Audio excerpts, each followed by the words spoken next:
I need to get a PS5 still. I really wanted that one deluxe edition that looks like the old gray PS5, PlayStation colors, like the first PlayStation. I wonder how much the scalpers are selling it for. Probably $5 billion. Facebook Marketplace has 1 billion of them for like 600. You know, how much did they even sell it for initially? I know it's more than the regular one, obviously, but... Oh, I see. It was 500 if you bought it at Best Buy. Okay, so I think 500 was base price. Yeah, Facebook Marketplace is scams. I have never used it. I think I wasn't on Facebook when Marketplace even existed. I think I made one just for the Messenger a long time ago and then deleted it because I was like... I might have been one of the first people out of that website. I was like, I hate this, and it's filled with people that use it as if people care about every little thing in their lives, and I can't do this. I want to disconnect. So I disconnected, and yeah, I was gone from there very quickly. So I've never even seen Facebook Marketplace. I don't even know what it looks like. If I close my eyes, I cannot picture it. So I'm sure it was so cool or something. You just use it for the marketplace. Great for some product, ask for others. I've heard people say they have really good luck with it for furniture. Specifically for people reselling furniture, that seems to be like one of those things that people really, really, really love. But a lot of other stuff, I feel like if you're like, oh, I'm gonna buy a TV, right? Things like that, I think you're just asking to get scammed. You're a part of a group called Buy Nothing. People literally give away stuff to members. You got a whole lot of bookshelves and carts. Yeah.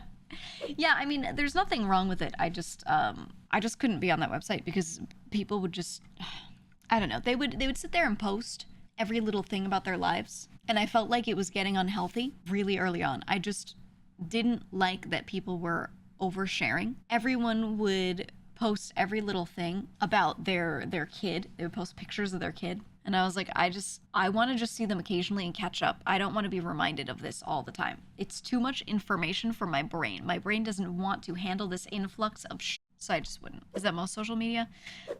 Yes, but I felt like people were bigger with that, especially because on Facebook, a lot of people were following their families, and then they would have a circle of friends and things, and they would typically make a lot of their friends only, and so people would overshare even more because they felt like they were safe because it's to a closer circle of people that they've approved to see this stuff, so they would way overshare. Whereas on Twitter and Instagram, if you have a public page, yeah, you know you're out there for everyone to see. So on Facebook, I felt like because people didn't feel like they were completely out there all the time, they would just post every little thing about everything. Everyone needs to know my opinion on this. Everyone needs to see everything that everyone in my family has done. And I was like, this is so much. This is so much. So I got out of there. I didn't want anyone to know any about me unless I saw them in person. I ran into them and then I caught up with them, right? Just organic. I didn't like it. I didn't like it any other way, to be honest. You hated the vague posting? Okay, something I really don't like is people, when they're sad, when they're angry about something, whatever, trying to indicate that they are and trying to get you to poke in and ask them why instead of just saying it. Like, either you want people to know, so you say it, or you don't want people to know, so you don't say it. But like the dropping hints thing and being like, oh, woe is me, I'm just so sad recently, ... Like, I hate that, and I felt like a lot of people always did that on social media a lot, and for me it's draining. It's very draining, so I always avoided all of that. I didn't want to see it. I didn't want to hear it. I didn't want to deal with it. No thank you. No thank you. I would always just see people vague posting, and I don't know. I tend to mute people if they vague post a lot. It's one thing to be like, hey guys, I'm going through something right now. If you see that I'm like not around or I'm doing this thing, whatever, I'm just letting you know. Because I feel like they're informing. They're like, you might notice my absence or I might seem off. I'm sorry, there is something. And they're also with that saying that they don't necessarily want to share it, okay? That's very clear. That's very straightforward. I'm totally fine with that.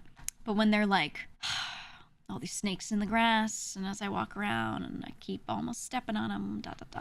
You know, and I'm like, shut the up. Are you about to write a novel? You're like starting with your exposition. Like, what are we doing here? Can't trust some people sometimes, ... I don't know. I can't stand it, man. It's one thing if you message someone that you say it straight to them, because then you're like opening the conversation, right? Like, it's just a way to open a conversation. It's fine. But when you post it publicly somewhere, I'm like, ugh. I hate that. Suburban moms RPing is dark and mysterious. Yeah. You refuse to look at your old Facebook posts? I don't even have one.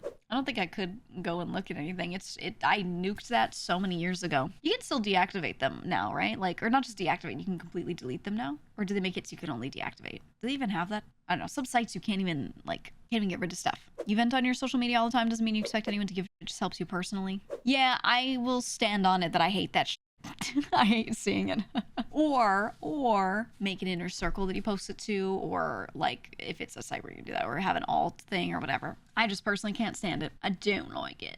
I don't know. I got rid of everything so long ago. And I actually met up with a friend recently, like a couple months ago. I met up with a friend who I've been friends with for a long time, but we just hadn't seen each other in the past few years much. Mostly because of like me being sick and all that.